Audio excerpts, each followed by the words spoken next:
Hello everyone.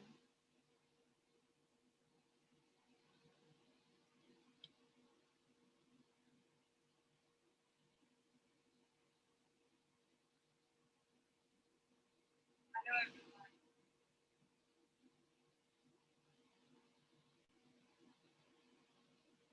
So in today's class, live class, we are going to discuss about IELTS speaking. I hope you all are doing well and are staying safe. I know lockdowns have been lifted from most of the places, but still I would recommend that let's be cautious and also let's get vaccinated. Um, all right, so I'm going to share my screen. We are going to start our live session. So speaking is a module that a lot of students really are scared of, and let's change that today. So in today's class, hopefully you'll get some strategies on how to deal with a speaking module and how you can practice yourself at home without having to rely on someone, right? Without having to search for speaking partners, going here and there, and then complaining about I couldn't get a good speaking partner, that's why I couldn't practice. So in today's class we'll be covering speaking test format, marking criteria, live practice, if any one of you would want to do a live evaluation with me. So I'll be open to that, and then we'll do a step by step on how to practice yourself at home. Okay. You guys can write if you have some questions in the chat, and I will address them as we go along.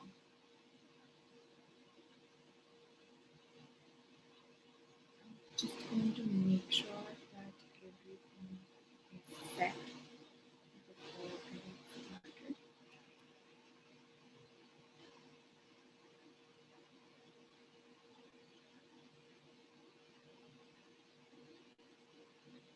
Okay, that's good.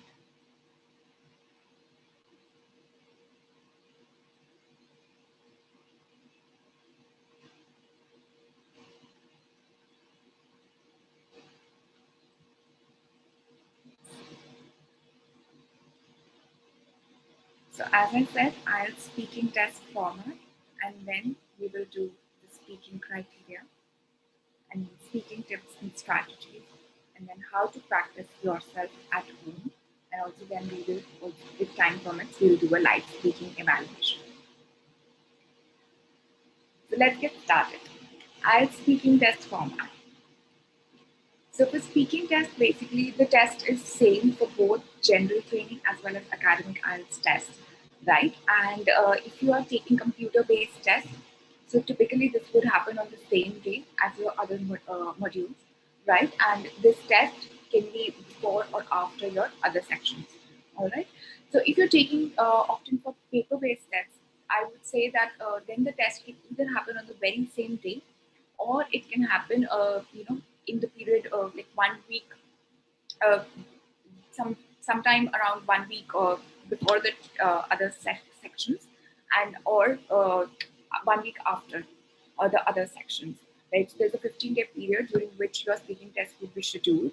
So if you're booking your IELTS test, typically they will give the date of the speaking test upfront. Make sure that the date suits you, because you will be required to go to that center to take this test. This is a face-to-face test. You'll be required to go to the center. You'll be sitting in front of the examiner and talking to them. I would say the best strategy that you can actually, opt for this test is to take it very comfortably. You should think of it as a conversation with a friend, right? But the only thing is the medium of conversation, the language that you would be using would be English. All right. So how much comfortable you would be on the day of the test would actually impact your performance. So stay confident, stay comfortable, and that's, I'm sure, going to impact your performance positively on the day of the test. All right, so the test actually takes around 11 to 15 minutes typically. It's a very short test. When it starts, you don't even kind of get to know when how quickly it will get over. So it has three parts. Part one would be where the examiner would ask you some general questions about yourself, Okay, so the topics would be very familiar to you. They would be either related to your hometown, work, study, interests, family, with something related to you, right? So you will not have to think about what do I have to say about this or express your opinions. You would just be required to talk about your life. So this section basically then relates to familiar topics.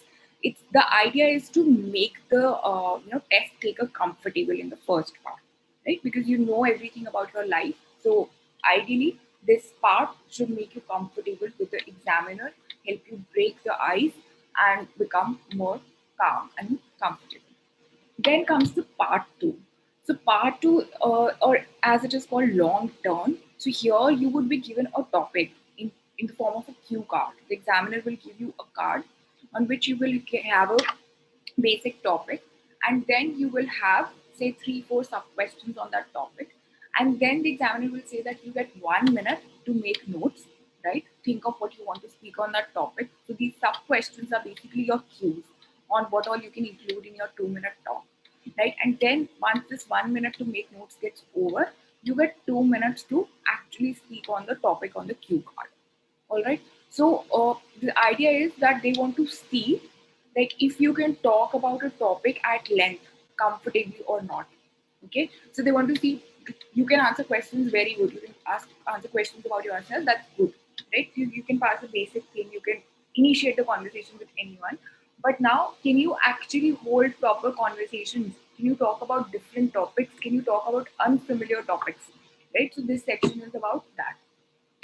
Then in part three, you will be required to answer 3 4 questions on the topic of part two.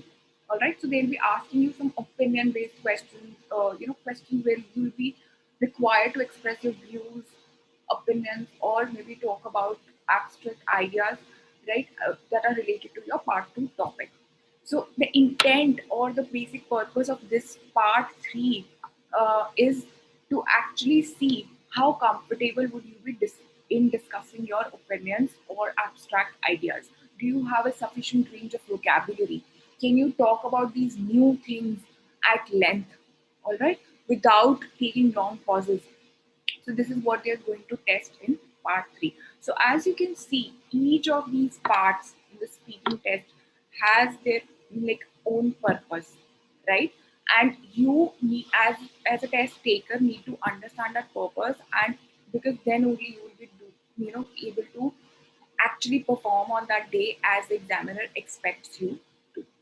The next very important thing is understanding the assessment criteria. So a lot of students think that this is not something that is important for them, right? This is for the examiner. The speaking is to be marked by them. So why should I bother with understanding the assessment criteria, right? Like why am I doing my work as well as the examiner's work?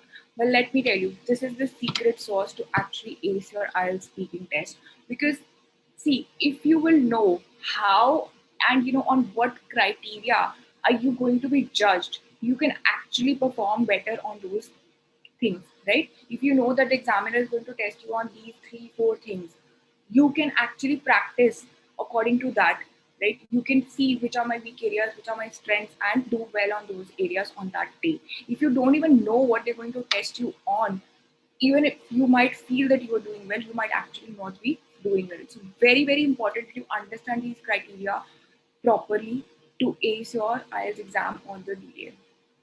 So first parameter, the first criterion that you will be judged on is fluency and coherence. So now I'm going to explain you what exactly is fluency and coherence. Fluency and coherence as like the first part. Let's focus on the first part, fluency. So fluency is basically your ability to speak at length. So if you're talking about something, can you maintain a normal rate of speech when you're talking about it? Are you going too fast or maybe too slow? Are you taking long pauses or not? All right. So if you can maintain a normal rate of speech, that shows that you are comfortable in talking about that thing, or maybe you're comfortable with the language overall. That you are not anxious. You have enough content. You have enough range of words. you are okay with sentence structures, right? So you are okay in maintaining a normal rate of speech. So you will be judged on whether you're taking pauses, whether you stopped all along, right? And if you were hesitating a lot, okay, and whether that hesitation was content related, that is that you were thinking of what should be the answer to this question, or whether it was language related, that what is the right word for this thing, okay. The other thing that you would be looking at is that whether you were repeating yourself or not. So if I'm saying a line, right? If I'm just repeating one word in the line again and again, so that will kind of lead to a lower band score in terms of fluency. And the one more thing that you would be looking at is backtracking. So sometimes you have a habit of, if you're saying something, then you will, go back 2 words and then correct yourself. So all these things the examiner will be noticing when you would be speaking, when he or she is judging you on fluency. The second part, the coherence part, it is also common to your writing module. So coherence, but what they are checking is basically if you are presenting your thoughts in a logical fashion. Are you structuring your thoughts or not? Okay. So one is whether you are structuring your thoughts properly or not, whether whatever answer you're giving, does it have a logical flow, right? Does it have an introduction? Then maybe you were expressing one, two views, then you were expanding on these views, and then you had a conclusion, right? So whether there was this flow or not. Second thing is whether you were able to relevantly develop on the topic. One, you were able to understand the topic or not, and then were you able to extend and support on that topic? Were you able to speak on that topic relevantly or not, or did you go off topic, or maybe you were just saying random irrelevant gibberish, right? So that is the second thing. The third thing would be how correctly were you able to use discourse markers or connectors, right? Words like basically because, although, however, moreover, or but, so, and all these things, whether you were using them, one, was this sufficient use or not, and then whether the use was correct or not. So all these things are being, looked at upon when the examiner is evaluating your speaking on the first parameter, which is fluency and coherence. The second parameter is lexical resource. Lexical resource or vocabulary. This is basically the range of words that you have with yourself. Okay. So if you have a sufficient range of words, that is, your vocabulary is vast enough, you would be able to talk comfortably about any topic, right? You will not be stuck here and there looking for words, what would be the right word for this thing and that, right? So first is whether you have a sufficient range of words to talk about both familiar topics for part 1 and unfamiliar topics for part 2 and part 3. All right. The second thing is whether you were able to paraphrase successfully. Always, there would be situations when you will not find the right word, right? Not find the exact word that you want to use. So that's completely okay. So you can obviously, a good speaker, a speaker who's comfortable with the language, will be able to kind of circumvent that situation by using some other word or using another line, right? And conveying the same meaning. So how successfully were you able to paraphrase your talk is another thing that they would be looking at. The third thing is, yes, you need to use good words, good idioms, good phrasal verbs and all, but whether whatever you were using, did you understand the actual meaning of that and exactly where and how it is to be used? So that is also very important that you understand that particular aspect of vocabulary. It's just not about using fancy words, but using them the right way. The third is grammatical range and accuracy. So as the name suggests, so it's about grammar, right? So one, they want to see whether you can use different sentence structures or not. All right, are you comfortable in using compound sentences, complex sentences, or passive voice, right? Or are you just using simple sentences, right? I like to do this, I like to do that, I live here, right? So they will see whether how much complexity can you handle and how accurately can you handle it, right? So the second thing is accuracy, right? How accurately can you do it? What does that mean?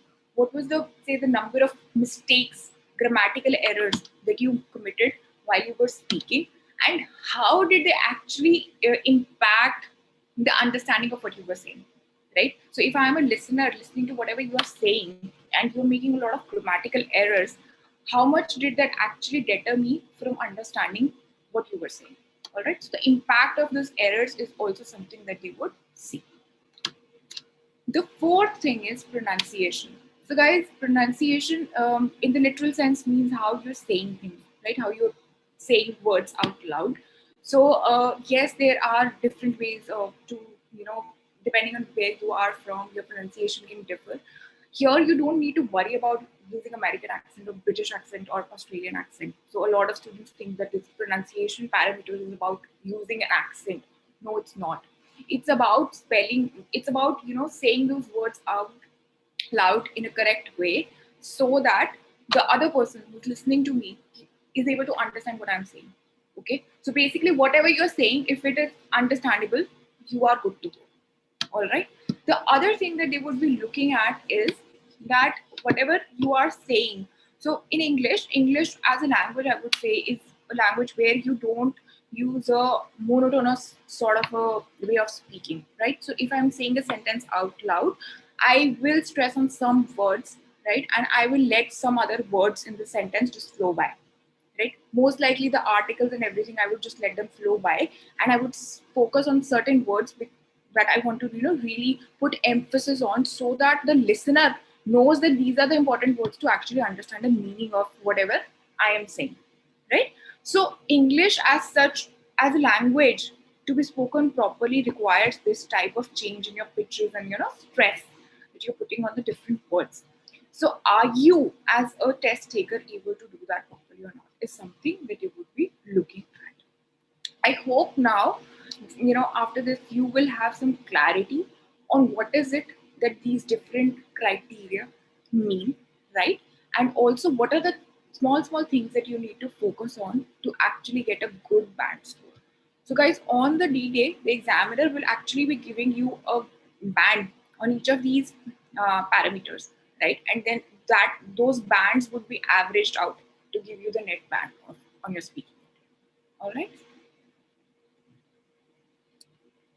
Hanji. So now I'm going to stop sharing my screen.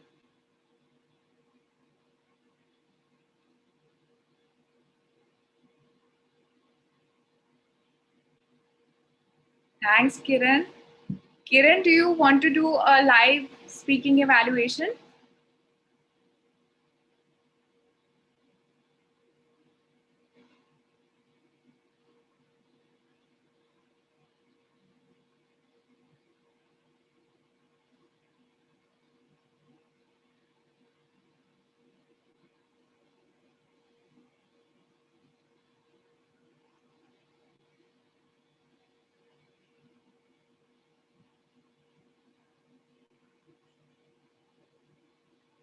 All right, no worries. So what we will do is we will do a live speaking evaluation some other time. And in today's session, I will keep continuing with how you can practice, what are the different tips and strategies you can use, right, to practice speaking at home and also to do well on the test day. Okay, I'm going to share my screen back.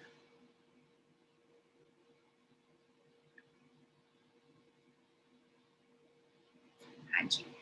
So coming on to the tips and strategies.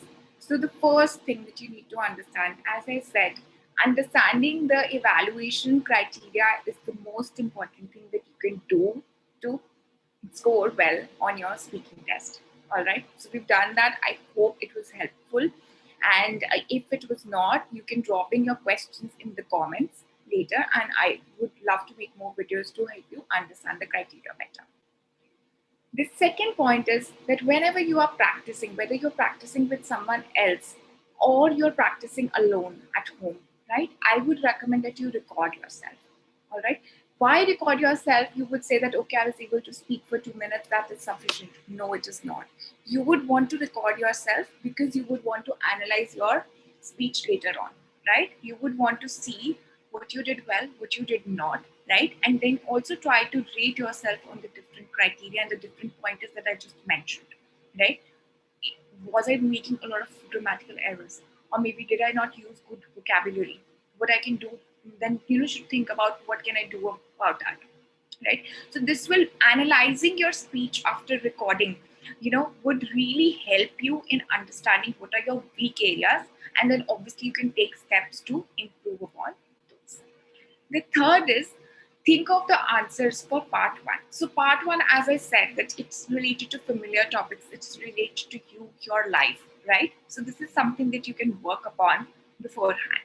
Don't memorize the answers. That is not something that I'm saying, right? What you should do is you should practice common questions. You should think about what are the different questions the examiner can ask me about my home, my work, my studies, myself, my interests, right? My family. And then think of some good words. Do some research. Think of what are the different good, words, idioms, etc. I can involve in my answers. This is something that you can work upon before the test, and you can be sure that this is something that would come on the test day. Right? You will get some questions related to part one, so better to work upon them beforehand. Don't memorize, because the examiners will be able to spot that you've memorized an answer, but always create bullet points and think of some good words, phrases, idioms that you can include in your part one answers, right? So that'll definitely help you. Next point is only use words and phrases that you are very confident in. Yes, lexical resource is a parameter that you will be evaluated on. Yes, very important parameter. It's important to use good words, new words, fancy words, but make sure that you actually understand the usage also. How to use the word correctly, that is clear to you when you're using it. Don't do this, that use a very fancy word and you're using it in an incorrect way, right? Because that will stand out to the examiner much more than you using that word correctly. So don't do that. Avoid doing that.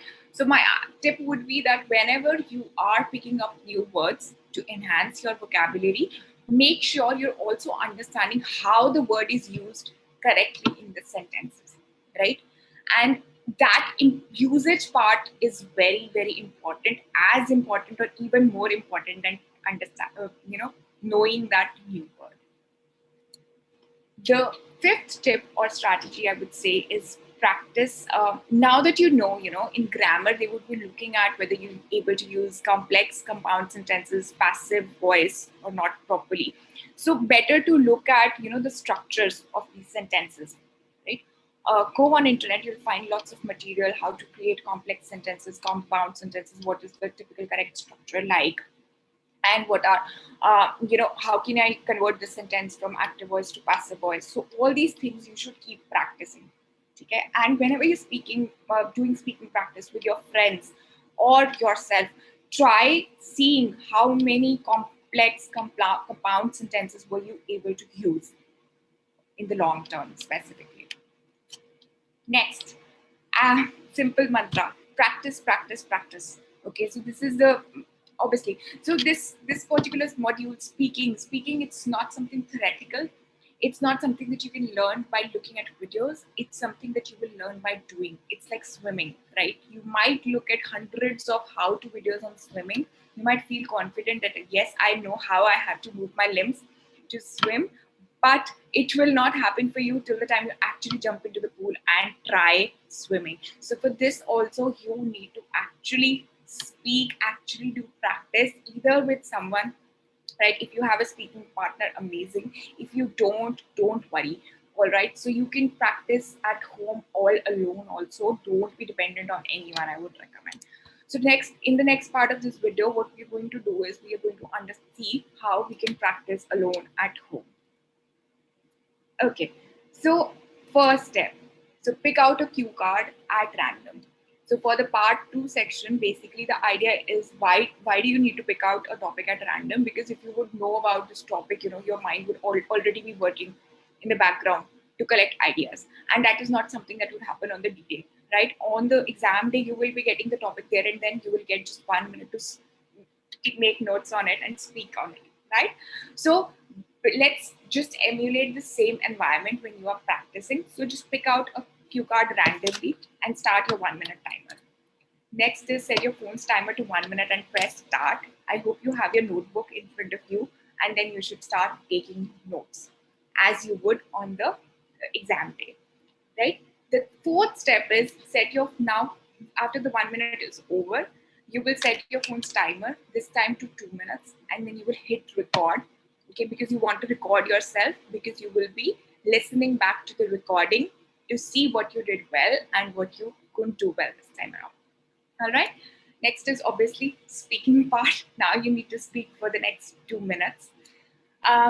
Once you are done, uh, save your recording obviously and listen back to it. So this listening part, don't miss out on it. That's my request. Use this, opportunity to actually figure out which are your weak areas and work upon those. All right. Once you know what your weaknesses are, then only you will be able to improve upon them. If you don't even know what you're doing right or what you're not doing right, there's no point of it. So only speaking for 2 minutes is not something that they're judging you on. They're judging you on multitude of other things, like multitude other things that I just talked about in the video before. And I hope you have gotten a sense of better sense of those things now, right? So let's get going. And I hope after this session, you will spend a lot of time in practicing.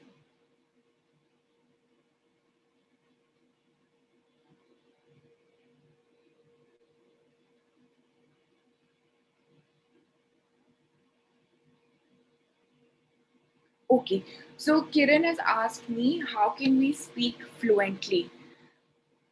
So Kiran, the idea is that one, the fluency will come when you have sufficient content to speak on, right? So sometimes what happens is, you want to speak, but your whatever thoughts you have in your mind, they finish, right? So then obviously you will have to stop and think about, what next.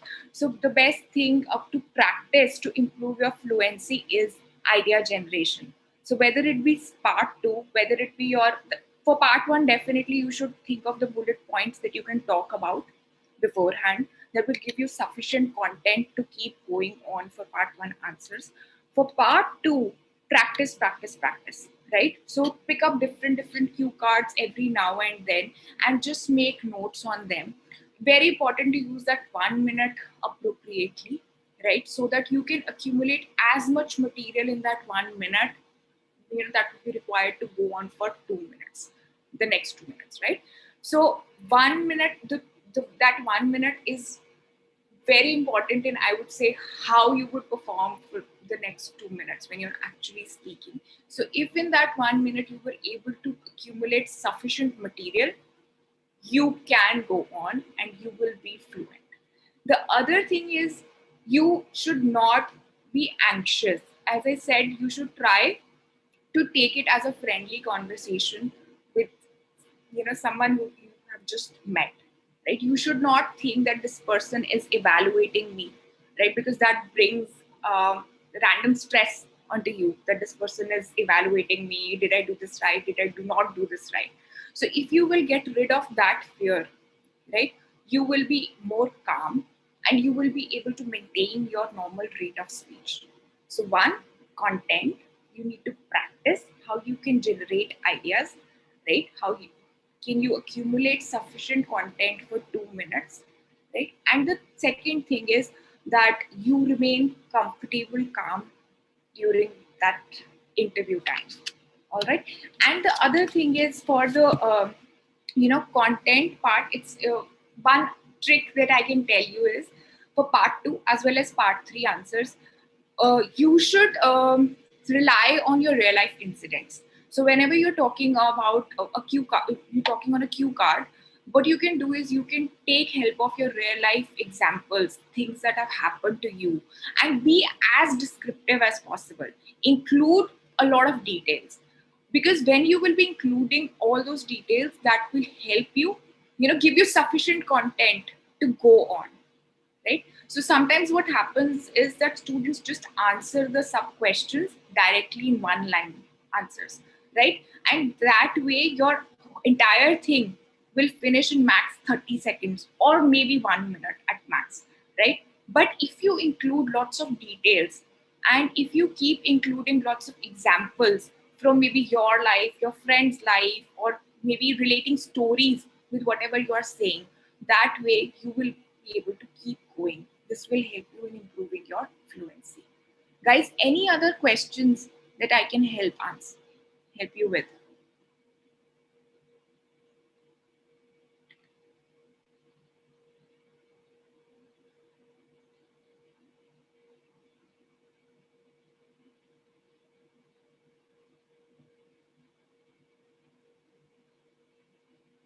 Okay.